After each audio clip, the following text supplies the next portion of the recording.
Todo o restaurante parou de respirar.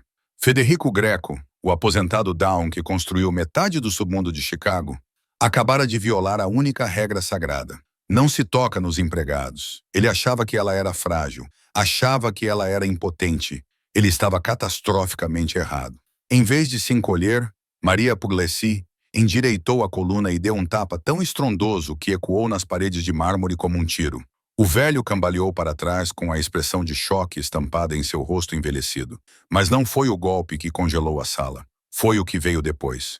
Quando Antônio Greco, o atual chefe e filho de Federico, levantou-se da cadeira como uma onda violenta, sua mão já alcançando a arma sob o paletó sob medida. Maria olhou nos olhos dele, sem medo, sem arrependimento. Ela se inclinou para a frente e sussurrou uma única palavra em um dialeto tão antigo e proibido que não era falado naqueles corredores há 3 gerações. Malacan carne podre, sangue infectado, a acusação definitiva. A mão de Antônio congelou no meio do movimento, e o sangue sumiu dos rostos dos veteranos que entenderam. Naquele momento cristalizado de silêncio, todos em Lesma perceberam a mesma terrível verdade. Ela não era apenas uma garçonete. Ela era um acerto de contas de um passado que eles tentaram enterrar. Carregava uma verdade que poderia salvá-los a todos ou reduzir o Império Greco a cinzas. E lá fora, na escuridão crescente, o cartel da serpente já estava se posicionando. Legma não parecia uma fortaleza. Esse era o objetivo. Da rua parecia apenas mais um restaurante italiano caro na Gold Coast de Chicago. Janelas do chão ao teto, lâmpadas Edison penduradas como estrelas capturadas e tijolos expostos suficientes para satisfazer a estética do Instagram de qualquer blogueiro de culinária. Mas Maria sabia melhor. Ela passou 3 meses aprendendo todos os segredos que o prédio guardava. As janelas eram de vidro balístico de 5 centímetros. Os tijolos expostos escondiam placas de reforço de aço. A elegante adega tinha uma segunda porta que se abria para um arsenal.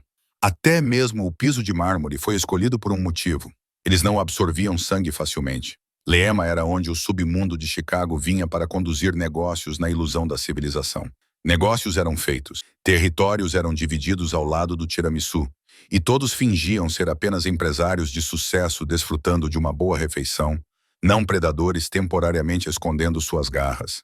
Maria movia-se pela sala de jantar como fumaça, seus passos silenciosos, sua presença facilmente esquecida. Ela havia aperfeiçoado a arte da invisibilidade ao longo desses longos meses. Os ombros ligeiramente curvados, os olhos baixos, o sorriso apologético que fazia os homens poderosos olharem através dela. Eles viam o uniforme, não a mulher. Viram o avental, não o arsenal de raiva mal contido por baixo dele. Na mesa central estava Federico Greco, reinando como um imperador no exílio. A aposentadoria não havia diminuído seu apetite por crueldade. Apenas o refinou. Sem um império para aterrorizar, ele voltou seu veneno para alvos menores. Funcionários, valets, qualquer um que não pudesse revidar. Você chama isso de baro? A voz de Federico ecoou pelo restaurante deliberadamente alta. Ele segurava a taça de vinho como se fosse uma prova de crime, girando-a com repulsa teatral. Isso é mijo, e meu avô não teria lavado os pés nisso. O sommelier, um homem magro chamado Marcos, que tinha uma filha na faculdade, empalideceu. Maria observava da porta da cozinha enquanto Marcos gaguejava um pedido de desculpas, oferecendo-se para trazer outra coisa. Qualquer outra coisa. Federico o deixou se atrapalhar por exatamente 30 segundos antes de afastá-lo como se fosse um inseto. Viu isso, Antônio? Federico virou-se para o filho com a condescendência de um professor. É por isso que os costumes antigos são importantes. O respeito não é mais dado. Ele precisa ser incutido nas pessoas. Antônio Greco sentou-se à direita do pai, um exemplo de violência controlada, vestindo um terno de uns $15.000. Enquanto Federico era todo teatralidade e crueldade, Antônio era um punho fechado. Ele não precisava levantar a voz. As tatuagens que subiam pelo pescoço sob a gola diziam tudo sobre sua origem. O PC Felipe em seu pulso dizia onde ele havia chegado. E os corpos enterrados em concreto em 3 estados diziam o custo dessa jornada. Os velhos costumes construíram tudo o que temos, disse Antônio, sua voz transmitindo a certeza inabalável de um verdadeiro crente. Ele passou toda a sua vida tentando ganhar o orgulho de seu pai, e esse desespero se transformou em doutrina. Tudo o que Federico dizia era evangelho. Tudo o que Federico fazia era justificado. Maria enchia os copos de água na mesa ao lado, com as mãos firmes e a respiração controlada. Ela esperou anos por esse momento. Não pela explosão, mas por observar, por ver. Ela precisava que Antônio entendesse quem seu pai realmente era antes que a verdade explodisse na cara dele. Caso contrário, ele morreria defendendo um monstro, sem nunca saber que desperdiçou sua lealdade em carne podre. Ao redor deles, o restaurante fervilhava com uma prosperidade perigosa. Na mesa 6, um vereador ria alto demais de uma piada de um homem que detinha metade dos contratos de gestão de resíduos em Illinois. Na mesa 9, dois homens em ternos idênticos da Marinha discutiam logística com eufemismos insossos de assassinato. Perto do bar, uma mulher em um vestido que custava mais do que a casa onde Maria cresceu, bebia champanhe enquanto seu marido negociava a distribuição de opioides prescritos disfarçados como um negócio imobiliário. Esse era o verdadeiro objetivo do Legma, não a comida, mas o teatro. Um palco onde criminosos podiam fingir que eram legítimos, onde o dinheiro sujo podia ser lavado através do ritual de um jantar requintado, onde todos concordavam com a ilusão coletiva de que eram civilizados. De Federico estalou os dedos para Maria sem olhar para ela. Você, a tímida, outra garrafa, e desta vez tente não me trazer porcaria. Maria se aproximou com a cabeça baixa, seus passos cuidadosos, toda a sua postura gritando submissão. Por dentro, ela estava contando as saídas, contando os minutos, contando os homens na sala que precisariam morrer quando a verdade finalmente viesse à tona. Sim, senhor, ela sussurrou, sua voz quase inaudível. Federico nem mesmo olhou para ela. Ela era um móvel, uma serva insignificante. Perfeito. Maria voltou para a cozinha, seu reflexo capturado no aço polido da janela de passagem. Por um momento, ela deixou sua máscara cair. A mulher que a encarava não era nada frágil. Ela era uma lâmina, esperando o momento perfeito para atacar. Aconteceu durante a sobremesa. Foi quando a contagem de vinho de Federico atingiu o território perigoso entre Grandview e Unhinged. Maria estava a limpar os pratos de aperitivos da mesa 4 quando ouviu o estrondo. Federico tinha varrido a mesa com o braço, fazendo com que uma panacota perfeitamente disposta escorregasse para o chão, onde se espalhou em creme e porcelana partida. O idoso Down estava agora de pé, balançando ligeiramente, com o rosto corado pelo álcool e algo mais sombrio. É disso que estou a falar, anunciou Federico à sala, como se tivesse orquestrado a confusão para provar um ponto filosófico. Não há mais padrões, não há mais orgulho, apenas mediocridade servida em pratos caros. Maria se dirigiu ao local do desastre com um pano de limpeza, mantendo os olhos baixos e seus movimentos eficientes. Ela já havia limpado coisas piores. Ela já havia sobrevivido a coisas piores. Só mais um pouco, disse a si mesma. É só esperar o momento certo. Mas Federico tinha outros planos. Sua mão se estendeu e agarrou o pulso dela quando ela se abaixou para recolher a porcelana quebrada. Seu aperto era forte como ferro, apesar da idade. Os dedos de um homem que estrangulou sua primeira vítima aos 19 anos e nunca esqueceu a satisfação disso. Olhe para mim quando estou falando com você. Ele sussurrou, puxando-a para cima. O ruído ambiente do restaurante, talheres batendo na porcelana, conversas murmuradas, a playlist acústica saindo dos alto-falantes ocultos, cessou instantaneamente. Maria sentiu 30 pares de olhos fixos nela. A cadeira de Antônio raspou no mármore quando ele se virou para olhar. Você acha que pode simplesmente me ignorar? O hálito de Federico cheirava a boa e decomposição. Você acha que, porque é uma frágil pequena, ele nunca terminou a frase. A mão livre de Maria subiu em um arco perfeito, sua palma aberta conectando-se com a bochecha de Federico com um som como uma porta de madeira batendo em uma catedral vazia. A força disso não era apenas física, era metafísica, uma violação da lei natural. Em Legma, você não tocava nos Goss. Especialmente não se tocava no patriarca que construíra o império. Mas Maria acabara de reescrever as regras da realidade. Federico cambaleou para trás, soltando o pulso dela, a mão voando para o rosto, onde uma marca vermelha já se espalhava pela pele fina. Seus olhos estavam arregalados de choque, a boca se movendo sem som, o cérebro lutando para processar um evento que não deveria existir em seu universo. O restaurante parou de respirar completamente. Antônio Greco levantou-se da cadeira como uma força da natureza, alcançando a consciência. 1,90 metros de violência concentrada, movendo-se com a graça terrível de um predador de ponta. Sua mão desapareceu dentro do paletó, os dedos fechando-se em torno do punho da bereta, que ele mantinha em um coldre personalizado, a mesma que havia acabado com 9 vidas nos últimos 14 meses. Maria não correu, não recuou, não se desculpou. Ela se virou para encarar Antônio diretamente e, pela primeira vez desde que começou a trabalhar na Legma, ela deixou que ele realmente a visse. Não a garçonete submissa, não a serva invisível, a mulher real por baixo do disfarce cuidadosamente construído, seus olhos fixos nos dele. A mão de Antônio congelou no meio do movimento de sacar a arma. Algo no olhar dela despertou um instinto ancestral que contornou o pensamento consciente. Aquilo não era comportamento de presa. Era algo completamente diferente.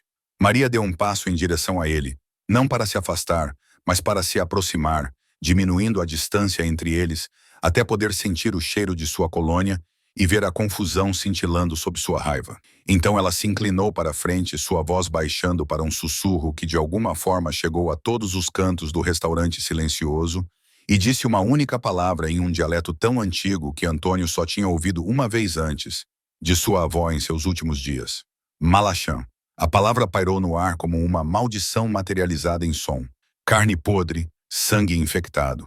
A antiga acusação usada pela velha guarda para identificar um traidor dentro da própria linhagem. Um câncer crescendo no coração da árvore genealógica. O rosto de Antônio ficou pálido. Sua mão se afastou completamente da arma, pendurada inutilmente ao lado do corpo. Ao redor da sala, os poucos homens com idade suficiente para se lembrar dos velhos costumes sentiram seu sangue se transformar em água gelada. Mas aquela palavra não foi dita casualmente. Não era um insulto, era um diagnóstico, uma declaração de linhagem doentia. Maria sustentou o olhar de Antônio, observando a confusão se espalhar por suas feições. Ele conhecia a palavra, sabia o que significava, mas não entendia por que essa garçonete, essa ninguém, ousaria dizê-la em referência à sua família. O que você disse? A voz de Antônio era quase inaudível, desprovida de seu tom autoritário habitual. Atrás dele, Federico havia recuperado a voz, aguda e tensa de indignação. Antônio, mate essa mulher. Mate-a agora mesmo. Mas Antônio não estava mais ouvindo seu pai. Ele estava olhando para Maria, realmente a vendo pela primeira vez, observando as peças de um quebra-cabeça que ele não sabia que existia, começarem a se encaixar em uma imagem que ele não estava pronto para ver.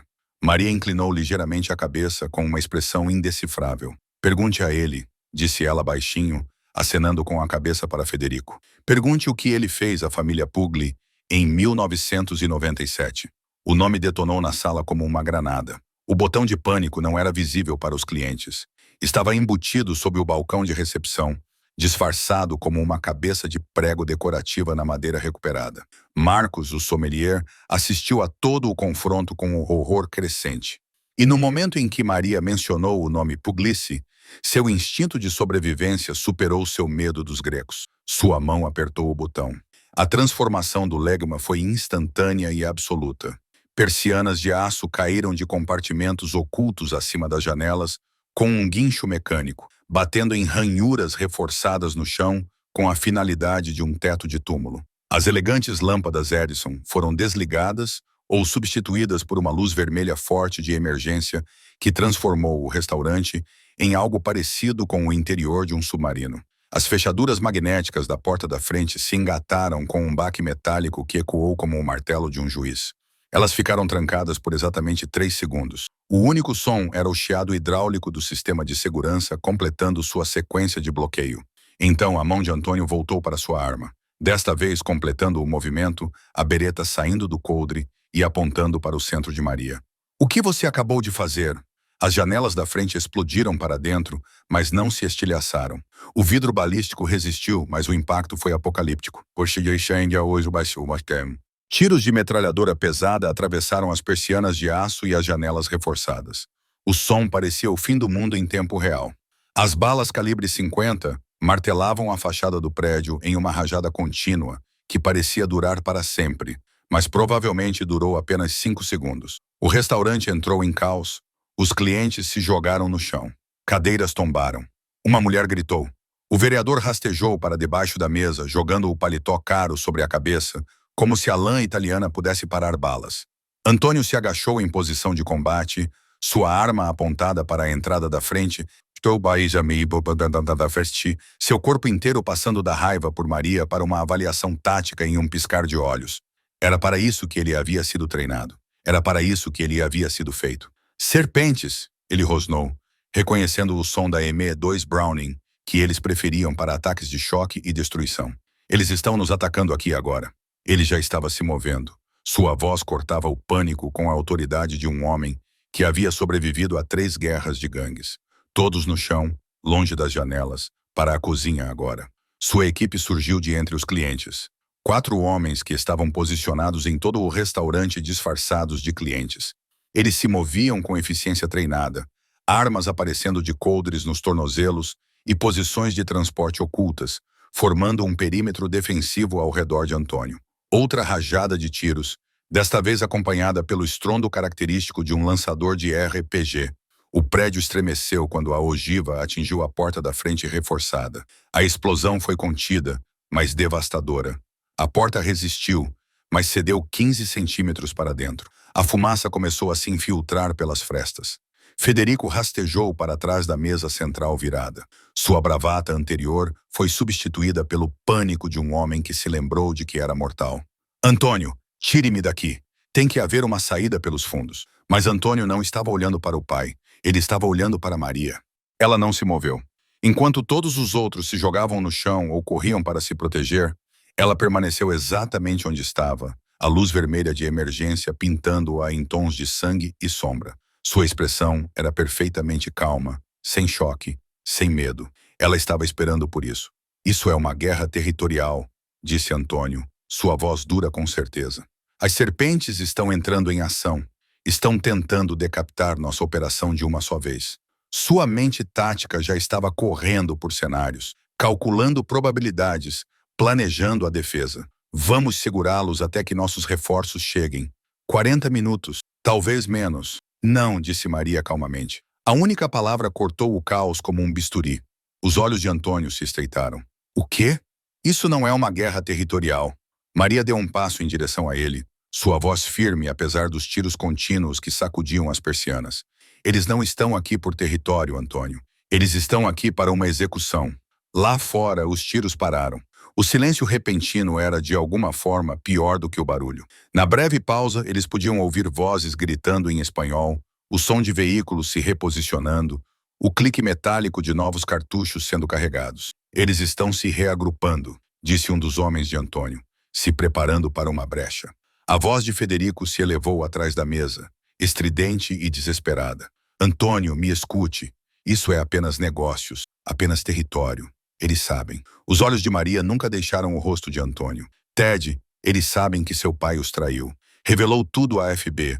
Nomes, raízes, esconderijos. 3 meses atrás, Federico fez um acordo para se salvar. E agora as serpentes estão aqui para cobrar a dívida. A temperatura na sala caiu 20 graus Celsius. A mão de Antônio, que segurava a arma, vacilou levemente.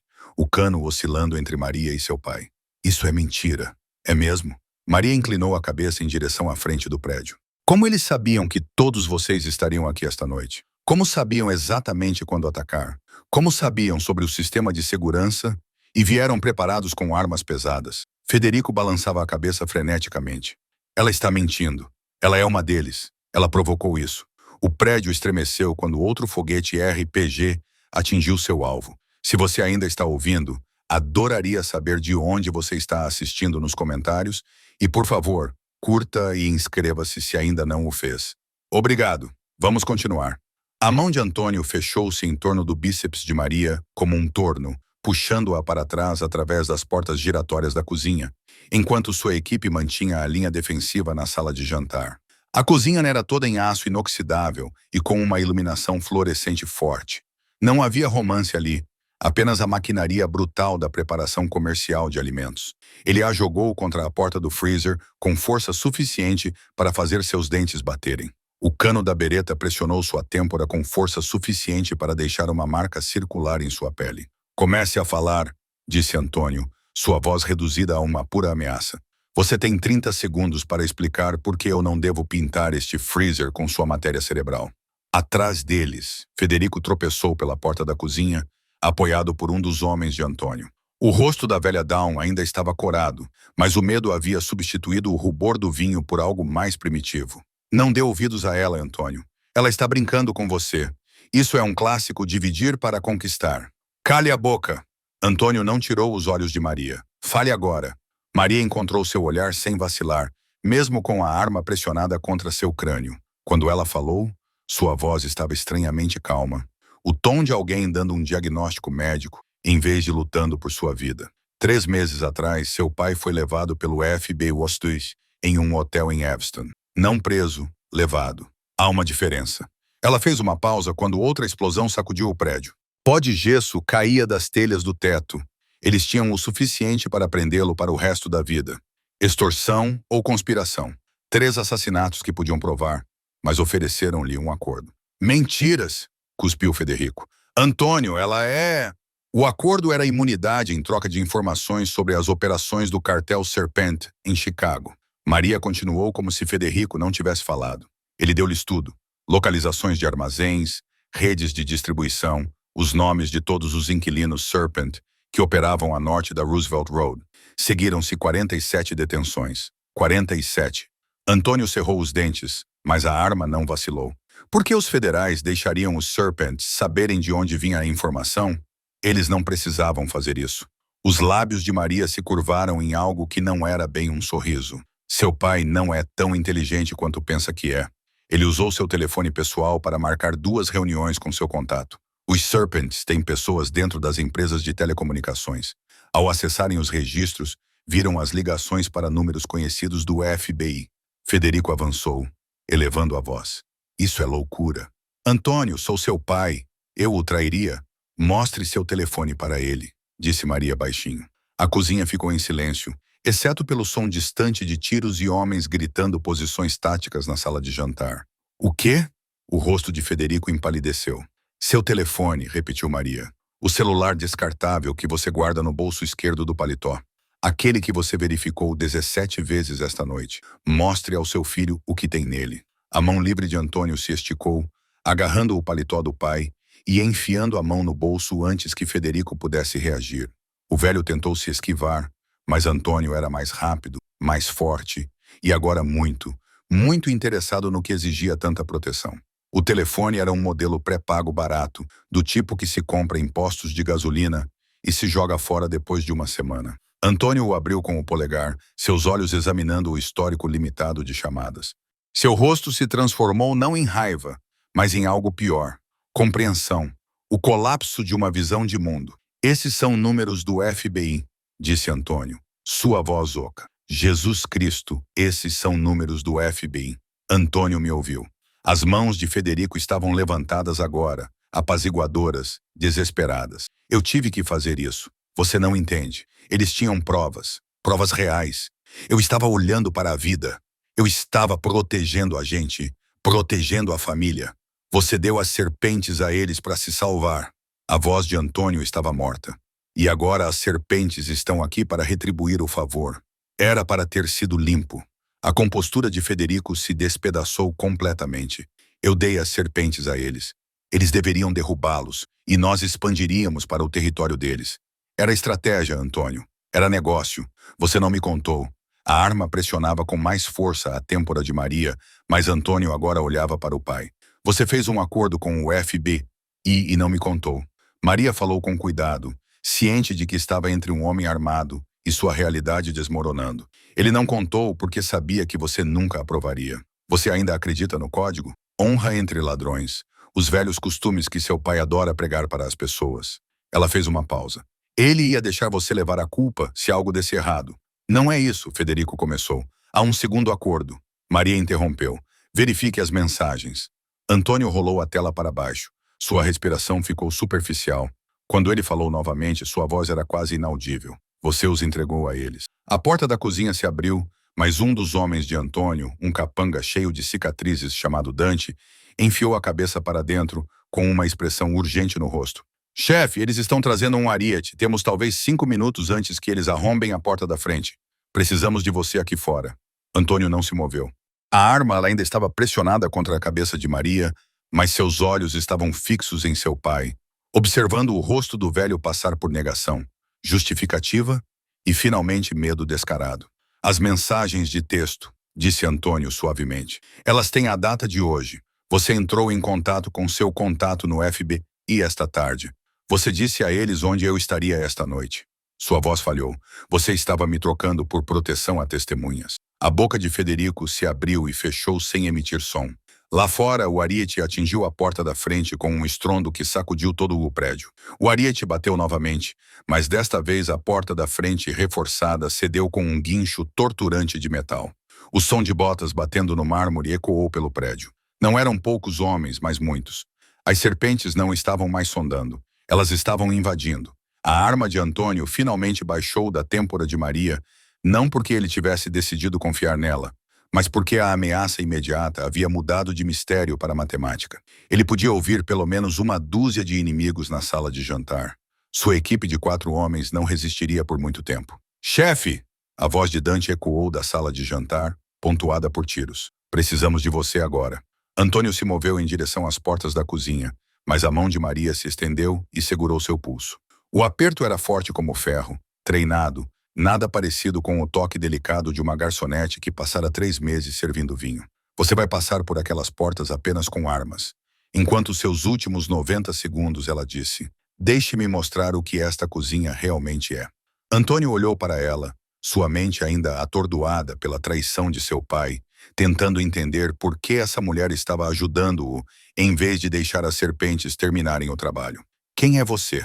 Maria tirou o avental com um movimento suave, depois esticou o braço e arrancou os grampos, prendendo o cabelo em um coque submisso. Ondas escuras caíram em torno de seus ombros, transformando sua aparência de serva oprimida em algo completamente diferente. Quando ela falou, sua voz havia perdido toda a pretensão de mansidão. Meu nome é Maria Pulli. Meu pai era Dom Giacomo Puglisi. Ela acenou com a cabeça para Federico, que estava encurvado contra a bancada, abatido e irrelevante. O homem que seu pai traiu em 1997, o homem cujo império seu pai roubou, ou o homem que morreu na prisão federal por causa do testemunho que seu pai prestou para salvar sua própria pele. As peças se encaixaram na mente de Antônio com uma clareza nauseante. Você esperou por 28 anos. Maria foi até o fogão industrial, suas mãos voando sobre os controles com precisão treinada. Eu tinha 7 anos quando levaram meu pai. Passei toda a minha vida aprendendo a sobreviver, a lutar e a matar homens como aqueles que estão entrando por aquela porta. Ela ligou a fritadeira na temperatura máxima. Seu pai tirou tudo da minha família. Mas você, ela olhou para ele, você é apenas a arma dele. E agora temos o mesmo inimigo. Tiros ecoaram da sala de jantar, armas automáticas, combate corpo a corpo, o som de homens morrendo. Dante apareceu na porta, com sangue escorrendo de um corte acima do olho. Chefe, eles passaram, não podemos. A primeira serpente irrompeu pelas portas da cozinha atrás dele. Um capanga da MS-13 com uma MAC-10 e tatuagens suficientes para contar toda a sua história criminosa. Ele apontou a arma para Antônio. Maria se moveu. Ela pegou uma frigideira de ferro fundido do fogão e a arremessou como um disco. 10 quilos de habilidade francesa atingiram a serpente no rosto, quebrando seu nariz e fazendo-o cambalear para trás contra a moldura da porta. Antes que ele pudesse se recuperar, Maria havia cruzado a distância, uma faca de chefe de 25 centímetros aparecendo em sua mão a partir de uma faixa magnética na parede. A lâmina encontrou o espaço entre a terceira e a quarta costelas dele com precisão cirúrgica. Ela já estava se movendo para a próxima ameaça antes mesmo do primeiro corpo cair no chão. Mais 2 serpentes entraram pelas portas. Maria lhe apertou um botão na parede e o sistema de lavagem química ativou-se. Desengraxante industrial destinado à limpeza no final da noite. Agora pulverizando diretamente nos rostos dos intrusos em alta pressão. Eles gritaram, arranhando os olhos. Maria não lhes deu tempo para se recuperarem. Uma segunda faca, uma brutal lâmina para desossar, encontrou a garganta do primeiro homem. O segundo tentou atirar às cegas, suas balas perfurando o aço inoxidável e quebrando o vidro, mas Maria já havia se abaixado abaixo de sua linha de fogo. Antônio observou, atordoado, enquanto aquela mulher que lhe servira vinho se transformava em algo saído de um pesadelo. Ela lutava com a eficiência de alguém que estudara a violência como uma tese de doutorado. Sem movimentos desperdiçados, sem hesitação, cada ação servindo a um propósito. Ela rolou até a fritadeira, agarrou as alças com toalhas enroladas nas mãos e puxou. Óleo de cozinha a 350 graus Celsius voou pelo ar como napalm, atingindo uma terceira serpente, que cometeu o erro de seguir seus companheiros. Seus gritos eram desumanos. A cozinha é uma arma, disse Maria, respirando com dificuldade, mas controlada, com a faca ainda na mão. Você só precisa saber como usá-la. Ela apontou para as prateleiras. Produtos químicos de limpeza pressurizados. Ataques improvisados com ácido. Nitrogênio líquido para congelamento rápido. Jogue isso na cara deles. O frigorífico tem cilindros de CO2 que podem substituir o oxigênio em um espaço fechado. Mais botas na sala de jantar. Mais gritos. As serpentes estavam se reagrupando. Percebendo que a invasão da cozinha tinha dado terrivelmente errado, Antônio tomou uma decisão. Ele se virou para Dante e sua equipe restante. Recuem para a cozinha. Vamos nos defender aqui. Maria já estava se movendo para a próxima posição defensiva. Seus olhos calculavam ângulos e armas com a precisão fria de um engenheiro de campo de batalha. A câmara frigorífica, disse ela. Podemos canalizá-los através de uma única entrada em formação de Killbox. Você disse que esperou 28 anos. Antônio disse, posicionando-se ao lado dela, sua bereta apontada para as portas. Por que me ajudar agora? Maria verificou o fio da faca e lançou-lhe um olhar que continha décadas de dor comprimidas em um único momento. Porque os mortos não conseguem ver seus pais como eles realmente são, disse ela. E eu preciso de você vivo para entender o que o seu nos custou. A cozinha havia se tornado um matadouro. Antônio lutava atrás do balcão de aço inoxidável, sua bereta disparando em pares controlados. 2 tiros, avaliar. Mais 2 disparos precisos, profissionais, o treinamento que seu pai pagara com dinheiro sujo, voltando para salvar sua vida das consequências da traição de seu pai. Ao lado dele, Maria se movia como violência coreografada por um deus sádico. Ela abandonara as facas por um machado de incêndio retirado do armário de equipamentos de emergência, empunhando-o com a eficiência brutal de alguém que entendia que elegância era um luxo que não podiam se dar ao luxo de ter. Uma serpente entrou pelas portas e ela enterrou a lâmina em seu ombro, usando seu peso em colapso como um escudo contra os tiros de seus companheiros. Dante estava caído, segurando uma ferida no estômago, mas ainda atirando, seu sangue se misturando com óleo de fritura no chão de azulejos. Os outros 2 membros da equipe criaram uma posição de fogo cruzado, usando os fornos industriais como cobertura, transformando a entrada da cozinha em um funil fatal, mas estavam perdendo. Para cada serpente que derrubavam, mais 2 apareciam. O cartel tinha vindo preparado para a guerra e tinha números suficientes para travá-la. O carregador de Antônio esvaziou e ele se abaixou atrás da cobertura para recarregar. Suas mãos se moviam pela memória muscular, enquanto sua mente corria por cenários cada vez mais desesperadores. Foi quando ele percebeu seu pai. Federico tinha se retirado para o canto perto da entrada do depósito seco, supostamente se protegendo do tiroteio. Mas ele não estava se encolhendo. Ele estava observando. Seus olhos continuavam se voltando para a saída de serviço, aquela que levava ao beco, aquela que contornava o bloqueio de segurança principal, porque foi projetada como uma saída de incêndio. E sua mão continuava indo para o bolso. Não o bolso onde Antônio havia encontrado o telefone do FBI, um bolso diferente. O próximo pente de Antônio encaixou no lugar, mas ele não voltou imediatamente para a luta.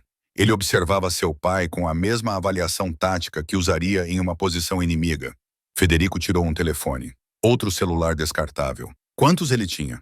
E começou a digitar com os polegares, o rosto iluminado pelo brilho da tela. Maria apareceu ao lado de Antônio, respirando com dificuldade, respingos de sangue na camisa branca, transformando-a em arte abstrata. Ela também tinha visto. Ele está mandando mensagens para alguém, disse ela baixinho, quase inaudível por causa dos tiros. Durante um tiroteio ativo, seu pai está mandando mensagens para alguém.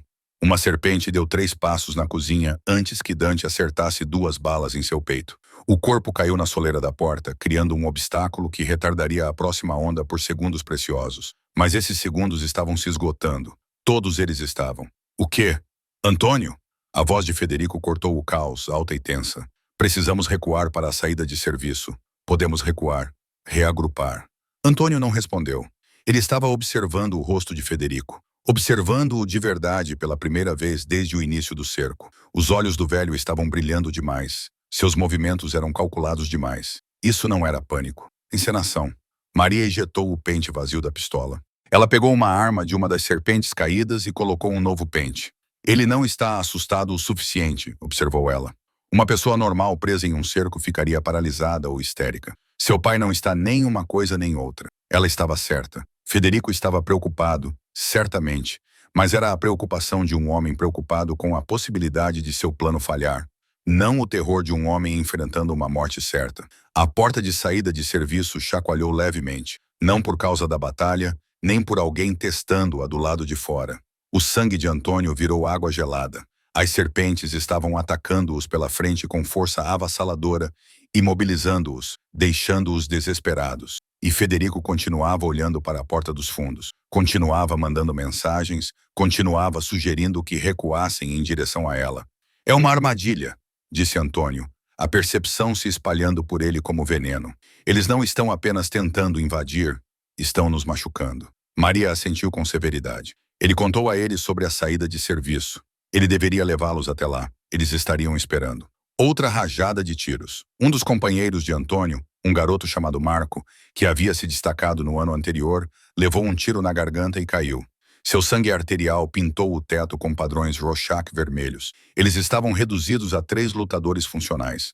Antônio, Maria e Dante, ou aquele que estava usando o balcão de preparação para se manter em pé, com o rosto ficando cinza devido à perda de sangue. A voz de Federico novamente, mais urgente. Antônio, pelo amor de Deus, temos que sair pelos fundos. É nossa única chance. Mas Antônio estava se lembrando das palavras de Maria.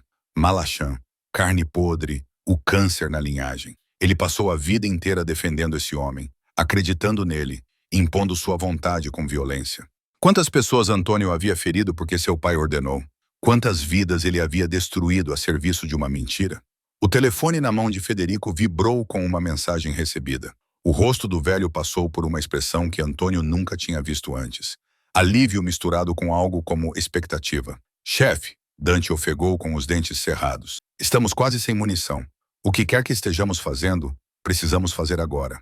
Antônio olhou para Maria, ou ela olhou para ele, seus olhos escuros não oferecendo conforto, nem respostas fáceis, apenas a verdade. Seu pai havia trazido a morte até aquela porta, e agora a morte estava colhendo. A situação das munições havia passado de crítica para catastrófica. A bereta de Antônio travou pela 3ª vez com o tambor vazio, e quando ele procurou seu último pente, seus dedos encontraram apenas 2 balas soltas no bolso de sua jaqueta. Do outro lado da cozinha, Dante havia parado de atirar completamente. Ele estava encostado na base da bancada, respirando superficialmente e com a respiração úmida, o ferimento no estômago tendo causado o inevitável. O garoto, Marco, já estava frio, seus olhos fixos no vazio. Agora eram apenas Antônio e Maria, e as serpentes sabiam disso.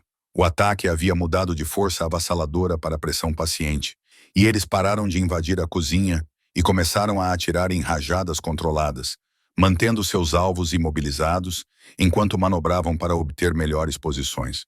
Profissionais, táticos, eles sabiam que o tempo estava a seu favor. Maria recuou para a entrada da câmara frigorífica, usando a moldura reforçada da porta como cobertura. Sua pistola roubada estava vazia, descartada. Ela havia recuperado seu machado de incêndio e o que parecia ser um cutelo comercial. Armas medievais para uma situação medieval. Precisamos nos mover, disse ela, sua voz firme, apesar da impossibilidade de sua posição. O salão principal. Se conseguirmos voltar para a sala de jantar, podemos usar as mesas viradas como cobertura. Criar uma posição defensiva melhor. Antônio sabia que era uma jogada desesperada. O corredor entre a cozinha e a sala de jantar era um funil fatal. 6 metros de exposição sem cobertura, mas ficar ali significava morrer ali, e ele nunca foi do tipo que esperava a morte chegar no seu próprio tempo. Na contagem de 3, disse ele, engatilhando uma das 2 balas que lhe restavam.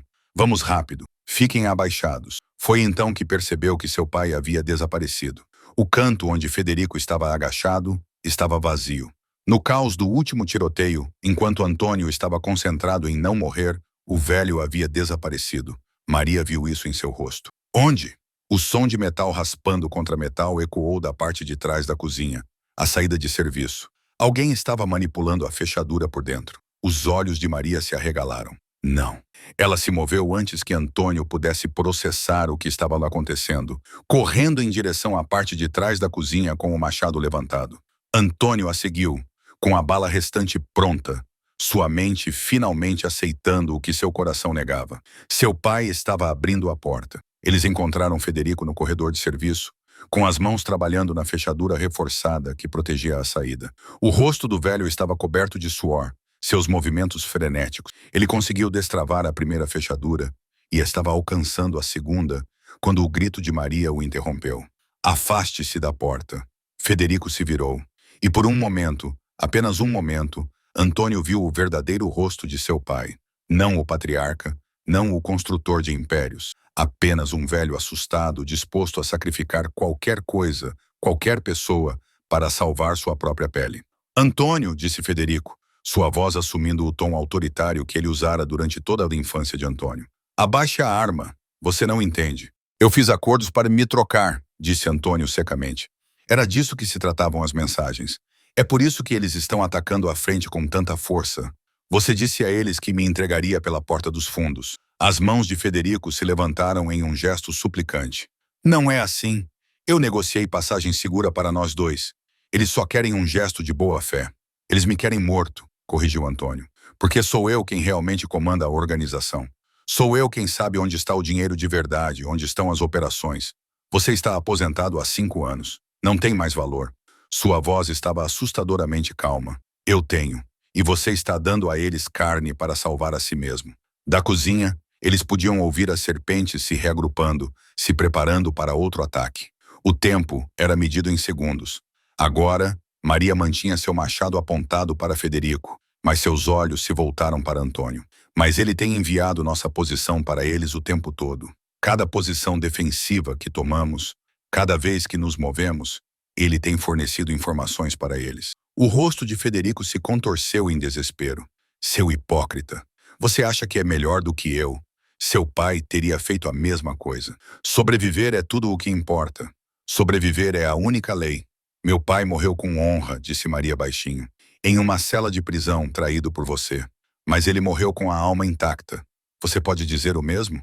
A segunda fechadura se abriu sob a manipulação anterior de Federico. A mão do velho se estendeu em direção à maçaneta da porta, fazendo sua escolha final.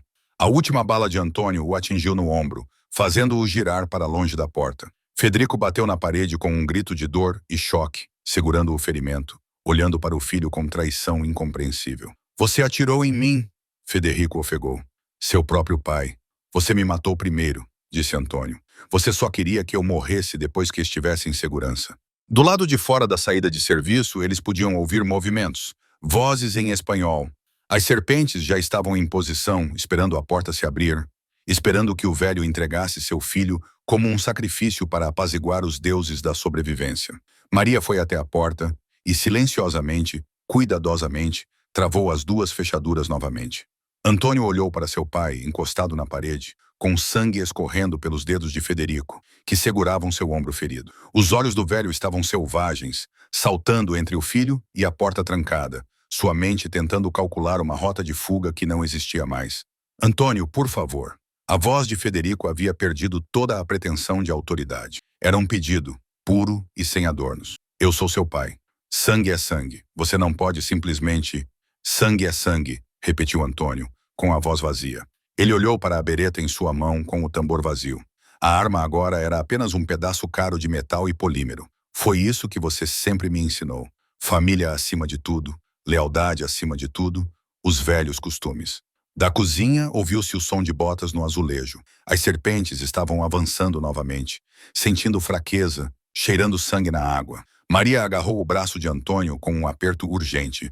Precisamos sair agora. Há uma sala segura na adega, com paredes reforçadas e ventilação separada. Podemos ficar lá até... Até o quê? O riso de Antônio foi amargo. Até a polícia chegar e prender todo mundo. Até sua vingança estar completa. Mas ele já estava se movendo, porque ficar significava morrer e algum instinto mais profundo do que o pensamento ainda exigia a sobrevivência. Federico se levantou com dificuldade, usando a parede como apoio. Leve-me com você, Antônio. Estou ferido. Não posso. Você não pode me deixar aqui. Antônio parou, virou-se e realmente olhou para o pai pela primeira vez na vida. Não para a figura mítica que construíra um império com sangue e medo.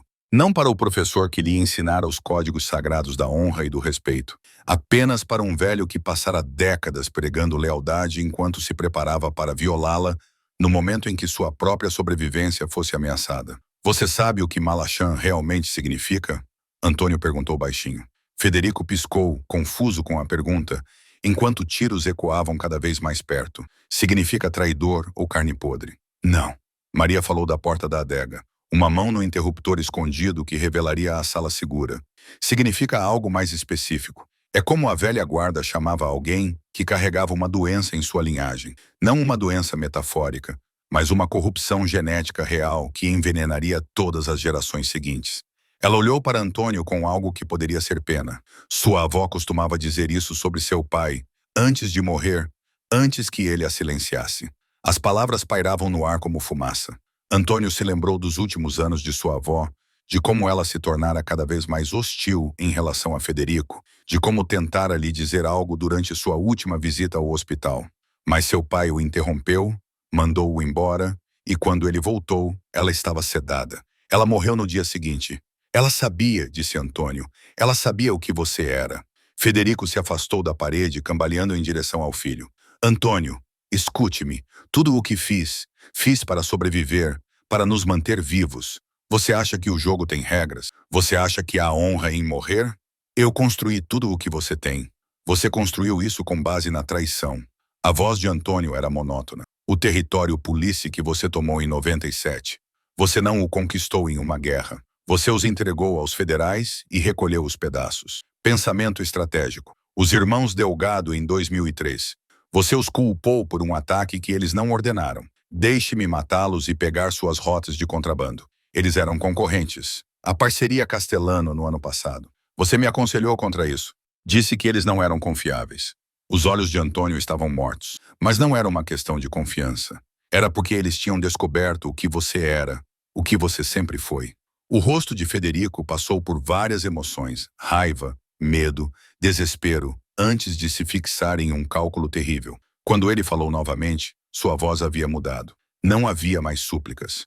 Era a voz de um homem jogando sua última carta. Você precisa de mim, disse Federico. Eu sou o único que sabe onde todos os corpos estão enterrados. Literalmente, sou o único que pode lhe dizer quais policiais foram comprados, quais juízes são nossos, quais agentes do FBI aceitam nosso dinheiro. Se você me matar, perderá tudo isso. Antônio sentiu algo se quebrar dentro dele. Não de forma dramática, nem violenta, apenas um estalo silencioso, como uma corda finalmente cedendo após anos de tensão. Não vou matá-lo, disse ele. O alívio inundou o rosto de Federico. Graças a Deus, graças a Maria. Abra a sala segura. O painel da parede ao lado da adega deslizou para abrir com um chiado hidráulico, revelando uma porta de aço reforçada atrás dele. Maria desapareceu lá dentro. Antônio a seguiu. Antônio. Federico se lançou para frente. Antônio, espere. Antônio parou na soleira e olhou para trás. Seu pai estava em silhueta contra o corredor, iluminado pela luz de emergência, o som do avanço da serpente ficando mais alto atrás dele. Você me ensinou que ações têm consequências, disse Antônio. Que em nosso mundo, dívidas devem ser pagas. Você vendeu os pugliços. Você vendeu as serpentes. Você tentou me vender. Ele fez uma pausa. Agora pague sua dívida. Você não pode me deixar aqui fora. Eles vão me matar. Eu sei. Antônio atravessou a porta. Maria já estava no painel de controle com o dedo pairando sobre o mecanismo de fechadura. Ela olhou para Antônio, dando-lhe uma última chance de mudar de ideia. Ele assentiu. A porta de aço começou a fechar com precisão mecânica. Através da abertura cada vez menor, Antônio viu o rosto de seu pai transformar-se de descrença em compreensão e, por fim, em puro terror animal. Federico se jogou contra a porta que se fechava, esquecendo seu ombro ferido, gritando o nome do filho. A porta se fechou com um baque definitivo. Do lado de fora, ouviram os punhos de Federico martelando contra o aço, sua voz abafada, mas ainda audível.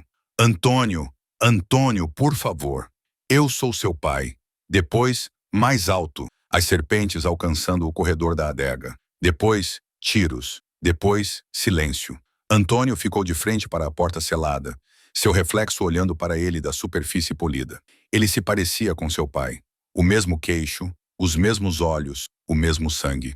Malachan. Maria ficou ao lado dele na pequena sala segura, sem dizer nada, dando-lhe espaço para processar o abandono de Patricide. Quanto tempo podemos ficar aqui? Perguntou Antônio, com voz mecânica. 72 horas, talvez mais. A polícia virá? Eventualmente. O alarme silencioso foi para 3 estações diferentes. Antônio assentiu lentamente. Seu pai havia parado de gritar. Ele se perguntou se isso significava que tudo havia acabado ou se Federico simplesmente havia ficado sem fôlego para gritar.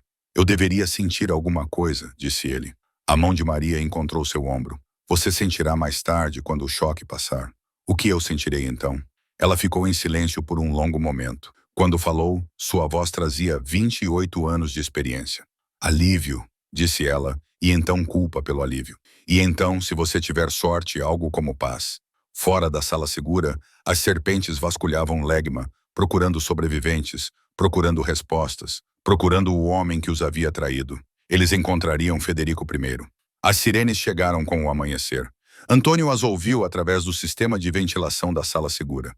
Primeiro distantes, depois multiplicando-se, depois cercando o prédio em um coro de autoridade que significava que o cerco finalmente havia acabado. As serpentes se espalhariam como baratas quando as luzes se acendessem.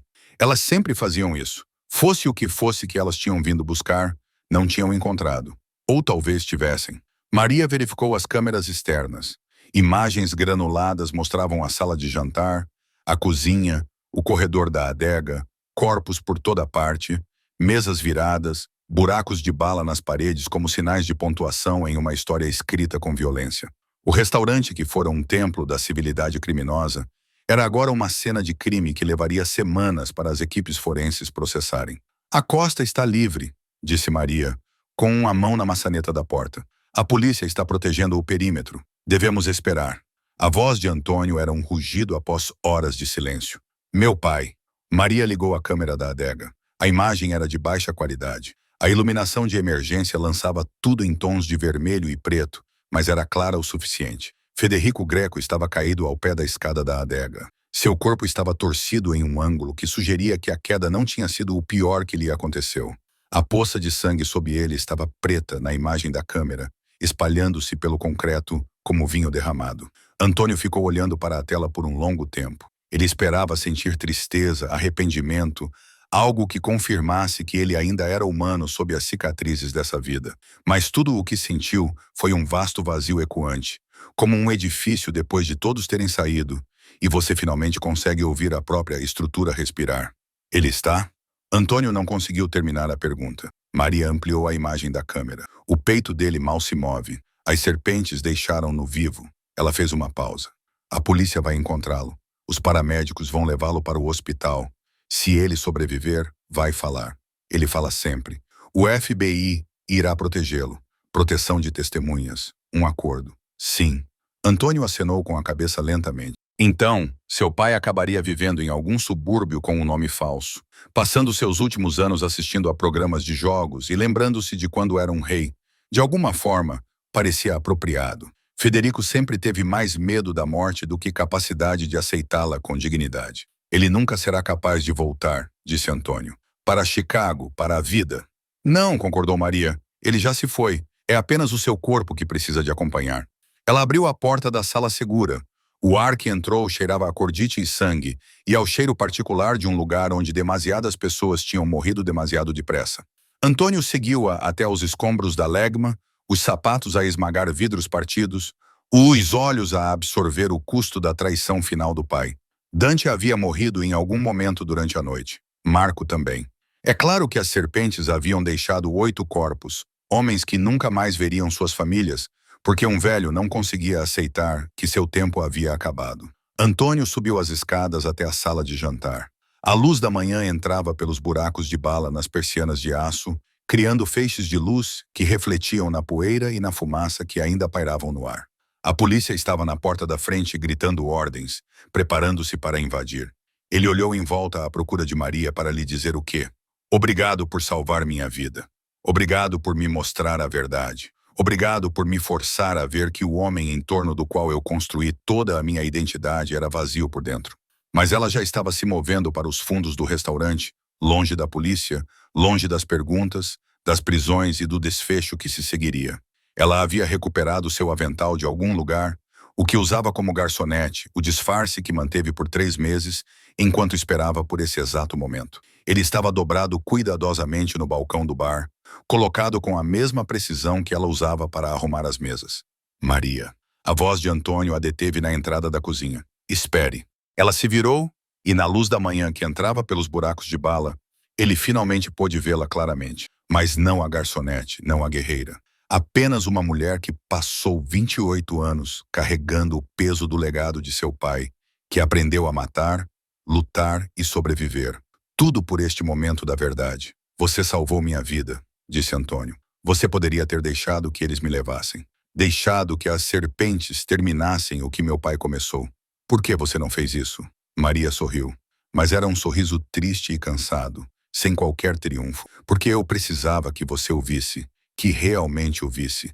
Se você tivesse morrido defendendo-o, acreditando nele, essa teria sido a vitória final dele. Ele teria morrido como um rei aos seus olhos. Ela ajeitou o avental sobre o balcão, alisando uma ruga que não existia. Mas agora você sabe. Agora todos saberão. Seu pai não será lembrado como um construtor de impérios. Ele será lembrado como Malacham. Carne podre. Era isso que você queria. Ou apenas a verdade. Era tudo o que eu sempre quis. A polícia estava agora na porta da frente, gritando ordens, armas em punho, lanternas cortando a névoa. Antônio ouviu seu nome sendo chamado, ouviu as ordens para se deitar no chão, para mostrar as mãos. Ele olhou para trás, para a cozinha, mas Maria já tinha ido embora. Apenas um avental na bancada e o som fraco da porta de serviço fechando, a mesma porta que seu pai tentara abrir, agora servindo como rota de fuga para ela. Antônio levantou as mãos lentamente enquanto a polícia o cercava. Ele sobreviveria a isso. Seus advogados ganhariam seus honorários. O império que seu pai construíra com base na traição precisaria de uma nova fundação, uma que não fosse construída com podridão e mentiras. Ele era o rei indiscutível agora. O trono era dele. Nunca se sentiu tão vazio. A verdade tem sempre um preço.